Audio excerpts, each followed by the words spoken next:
It's authentic. When we come to your school, we all in the stands with you. It's inspirational. The Honeybees is more than just about the field show. It's about inspiring young women. It's groundbreaking. Oh my gosh, there's a girl trying out for drum major, all this stuff. I was like, yeah, I'm doing it. And then I got it and I was like, yeah, I did it. From the campus to the community, we cover everything HBCU. HBCU 101.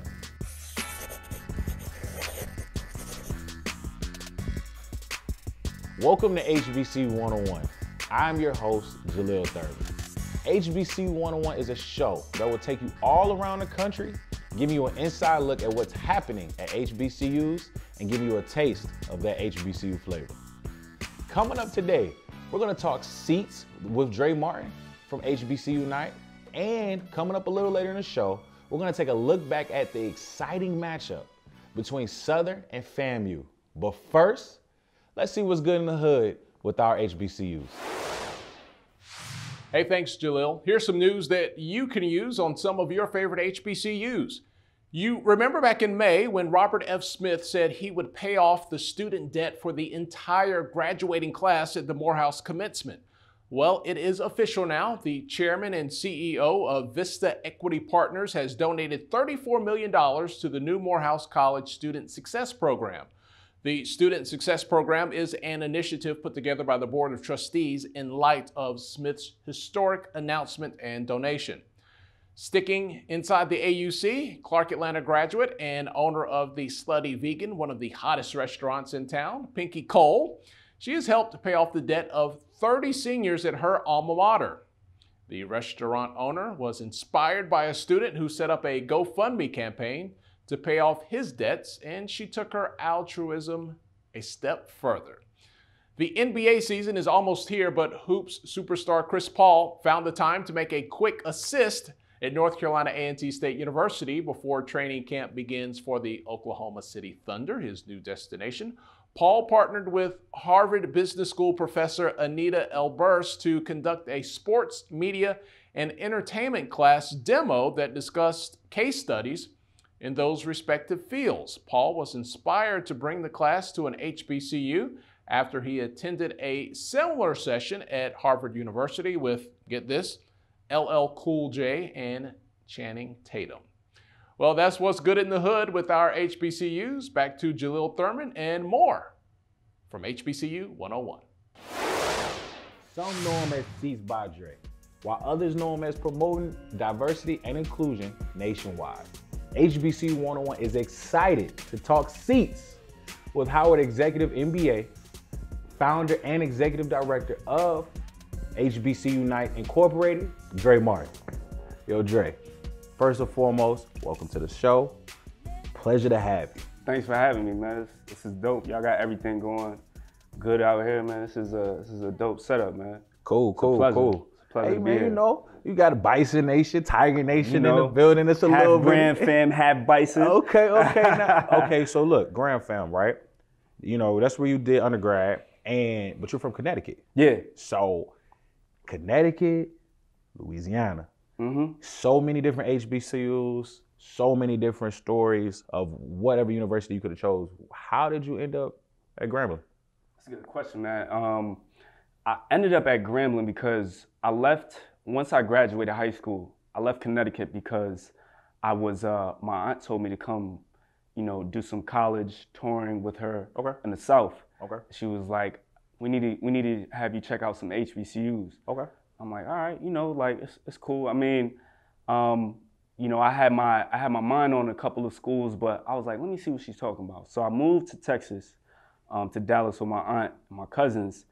And I took a trip to Texas Southern, in Houston, Prairie View.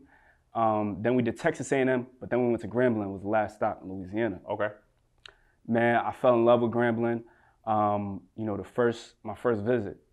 Just the kind of the vibe that I got there, the warm welcoming from all the staff, from all of my peers and everything. It just made sense for me. So, when I moved to Texas, I was going on a college tour and I was really trying to, find what's going to be my next move. Okay. So, that's why I ended up, being a Grand Fam, becoming Grand Fam. Okay. And you know, becoming a Tiger for a small amount of time. I think it was an uplifting experience. Okay. I think a lot of HBCU graduates can allude to the same thing. With me, my experience, you know, from just engaging with professors academically, you know, to the student activities, you know, to student life, joining clubs and so forth. I mean, I just had a great time. I think it was so much life to be lived on campus and so much to learn. So just learning from my peers, and just experiencing this. This is Grambling is what introduced me to college. I was introduced to college from Grambling. So, academically, in classes, my professors, they would take time. And it was 12,000 students at the time. So they would take extra time to actually pay attention, to everybody and help them individually, with their academics and their schoolwork and so forth. You went from Grambling for undergrad, Howard for your MBA. It's just safe to say that you love HBCUs? Man, I love HBCUs, man. The HBCU community is we have so much power in the HBCU community. There's so much history, there's so much legacy, there's so much inspiration, that come from HBCUs. You think about the late greats, like, the Toni Morrisons, the Martin Luther King Jr.'s, the Thurgood Marshalls. There's just so much positive influence, and rich history with our HBCUs that left so much impact, and helped our country a lot and helped out with the evolution of HBCUs. Correct. So I mean, I credit them, but it's a little bit of everything. It's the experience. I love going. The block parties was cool. All the student activities. The probates. Even watching the probates was fun. Everything, to the football games. The band. You really have to be there to experience it. I know but yeah, man, I love HBCUs. Speak of Toni Morrison, Martin Luther King, all of these elite alums that not only made it trailblazers for HBCUs, but were trailblazers in life. You yourself are also a trailblazer too with what you're doing with HBCU Night. But look, we ain't gonna give them too much right now. When we return, we're gonna sit down a little bit more and keep talking seats with Dre Martin, all right? HBCU 101.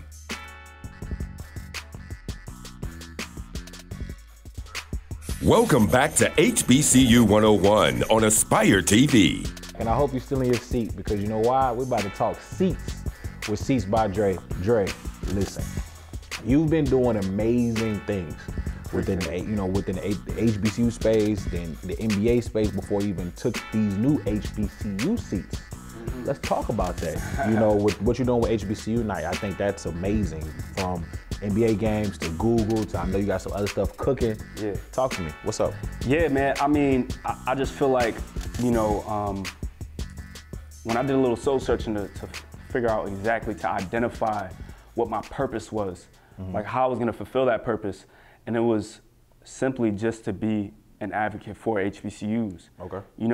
Understanding, both settings of, seeing what the PWI experiences a little, and then seeing what the HBCU experience, it gave me so much more appreciation for HBCUs. Okay. So transitioning after college, going into, from my undergrad, going into working with the Brooklyn Nets, we had a meeting with our manager at the time, and she said, "Your job is to come up with some theme nights."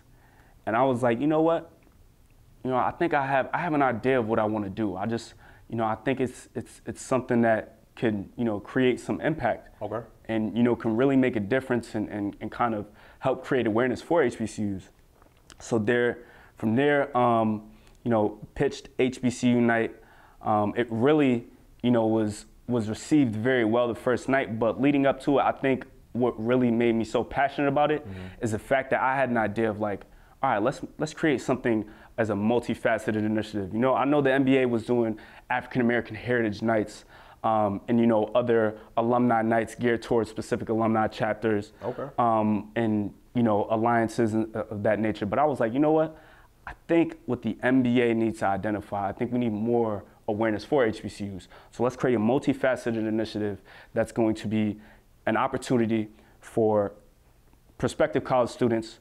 We were sitting in a panel in front of some prominent figures and in front of some executives, right, to learn a little bit about, you know, what the route of a prospective college student should look like, and some advice on that, right? And I think that was one key component that I was very interested in, because it was a lot of information that these, you know, prospective college students could, you know, basically obtain and learn from.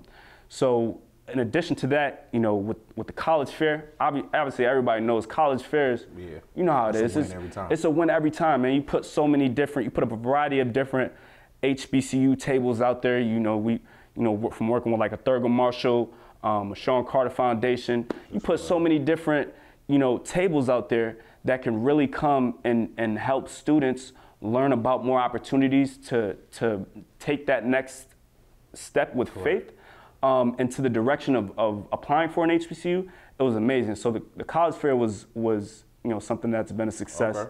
And then we have a diversity and inclusion workshop and career fair, where, you know, HBCU students who are graduating, college seniors, college graduates, graduate students, you know, who are transitioning into that internship or entry-level position and looking for an opportunity out there in the corporate world, we organized a career fair. And then we had Google, we had Live Nation, we had the NBA, front office of the NBA. We had a lot of really prominent corporate corporations out there that were helping these minorities out with learning about some opportunities for, you know, entry-level positions and internships.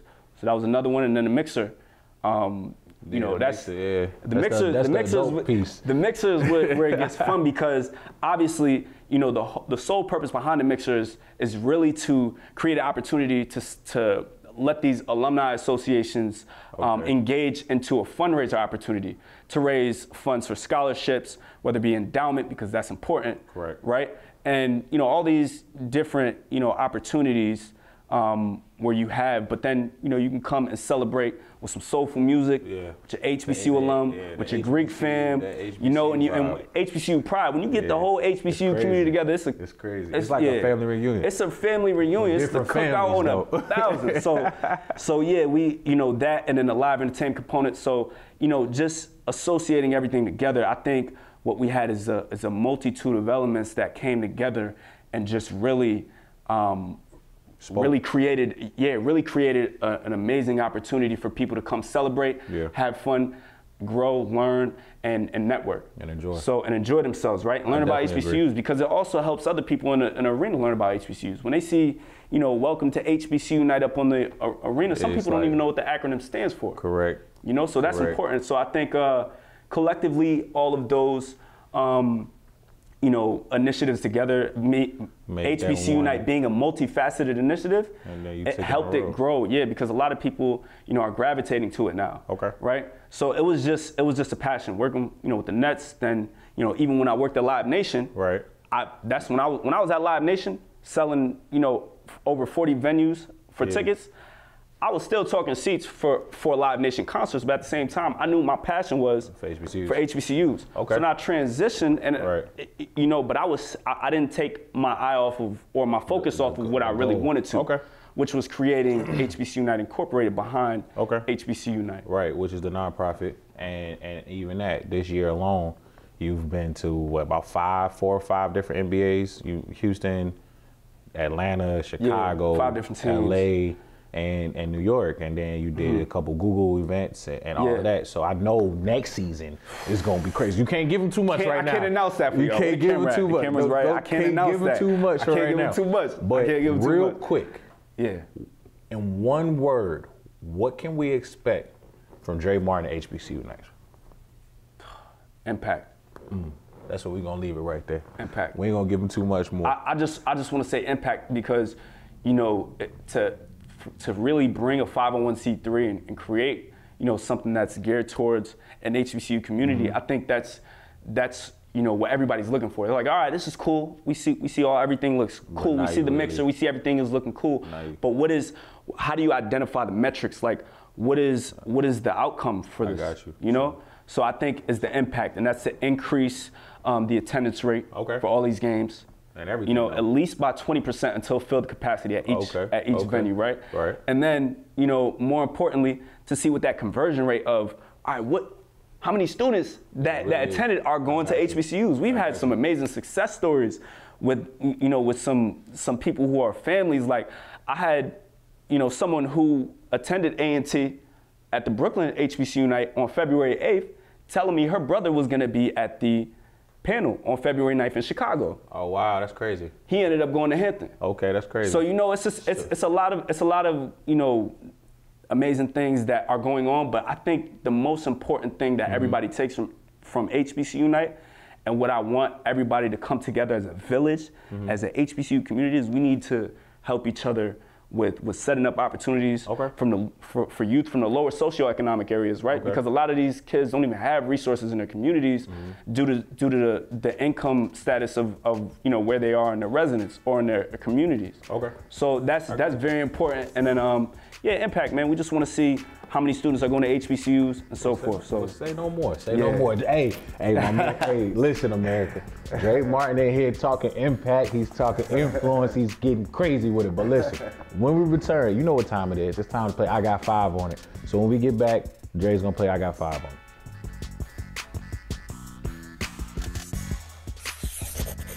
Coming up next on HBCU 101. Okay, we ain't gonna say nothing about you being for Grand Fam. Hey, look, let you rock. But you ain't throw Grambling in there, because I would have said Grand Fam's taking all of that. Okay.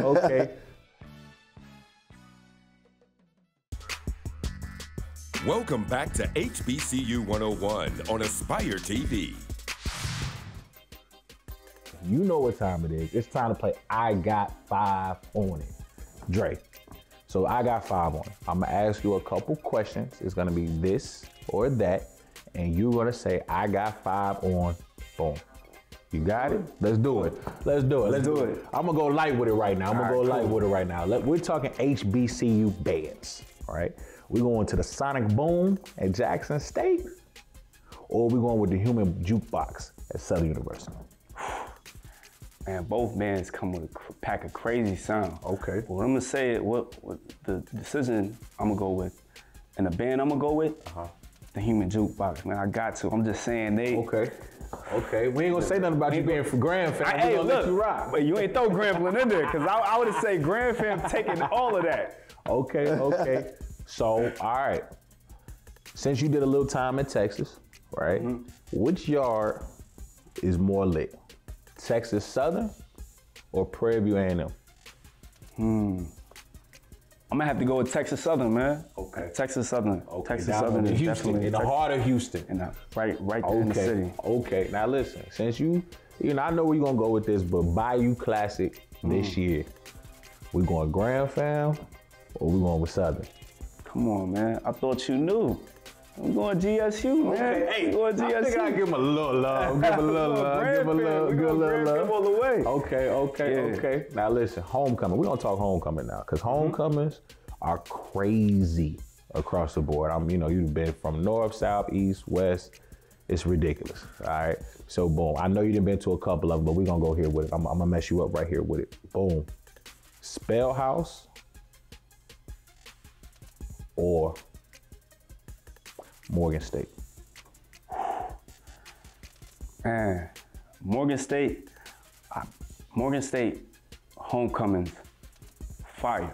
But what I'm gonna say Spell House, man. You had the Morehouse Kings, the Spelman Queens coming together, and they put on a phenomenal homecoming. Okay. So I'm gonna go with Spell House, man. Just based off of that, selection. I'm gonna say Spell House got that one. All right. Bear Nation kind of like, nah, we all right out here too. Okay. Shout to Bear Nation. Say no more. Say no more. Dre, thanks for coming on the show. It's been a pleasure to have you grace this show with that bison energy.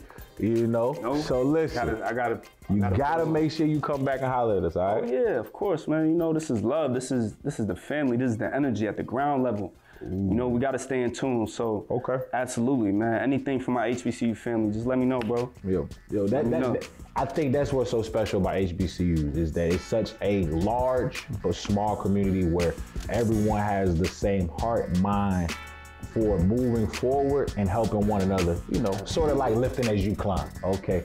It's Jalil, it's Jay Martin. We'll be right back. Peace. You're watching HBCU 101 on Aspire TV. For the latest news on Black college football and culture, go to hbcugameday.com.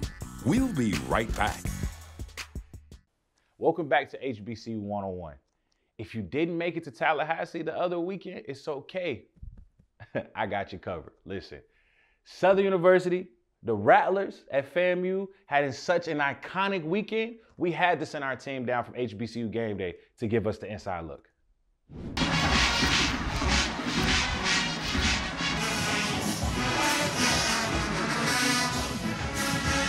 Academic excellence.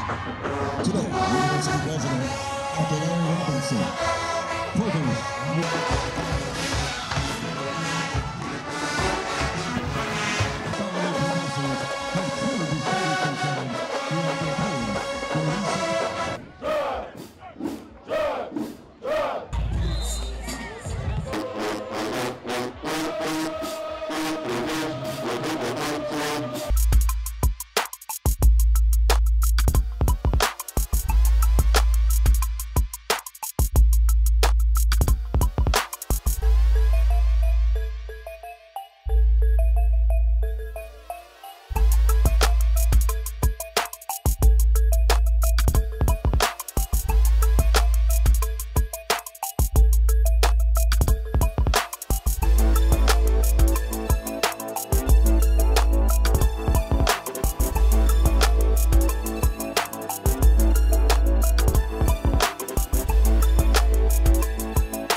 That's it for HBCU 101 this week. We appreciate you for hanging out with us. Catch us every Sunday at 12 p.m. Eastern with repeat episodes on Saturday afternoon following the No Huddle. For the entire crew, I'm Jalil Thurman. We'll see you next week.